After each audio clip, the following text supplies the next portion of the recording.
Hey friends, Barkey Dog here, back with another quick yap movie review.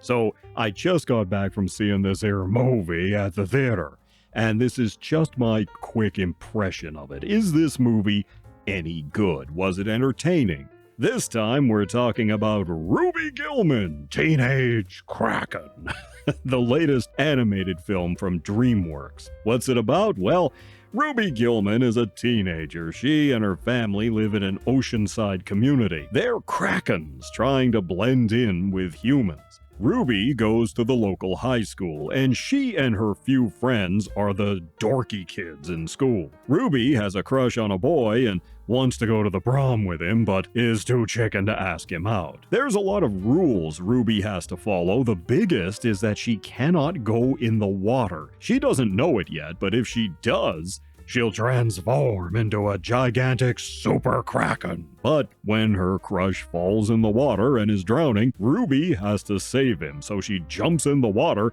and becomes a super-kraken. To make matters worse, the new girl in school is the sexiest chick all the guys are gaga for, and she takes the credit for the rescue. Our heroine and her family are krakens, and in this world, krakens have gotten a lot of bad press, which is why they're hiding. Mermaids are really the evil ones, and krakens are guardians of the ocean. And yes, the new chick in school is a mermaid. Eventually, Ruby learns the truth about her lineage. Will Ruby figure out how to balance life as a high school student and as a super kraken? Will she be able to stop the forces of evil and still make it to the prom in time?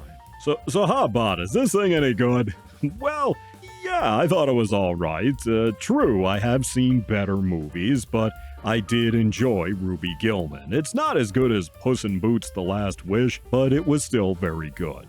The krakens have this interesting plasticky, rubbery quality, almost like they were made out of jello. Ruby also has these mini panic attacks that fit an angsty teen character, and they were well handled. Never too much, never overboard, just right. I liked her mom and dad too, and her uncle is funny. Now, I hear you. Barkey, you're asking, can I take my kids to see this movie, or is it woke? Well, only the female krakens have the ability to become super krakens. None of the male krakens have that power, but then not all of the females have that power either. Only the females in the royal line can do that.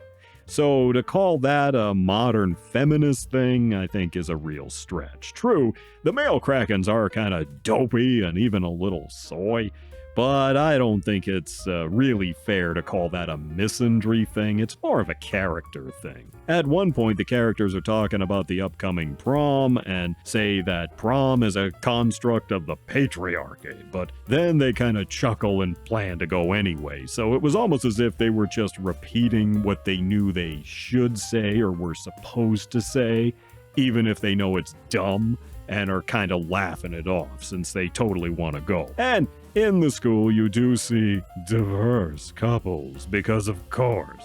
But really, I didn't think it was that bad. On a scale of 1 to 10, I'd say this movie is maybe a 3 on the woke-o-meter. Maybe not even that. It's more like a 2.5. Any of the woke nonsense is fairly well watered down here.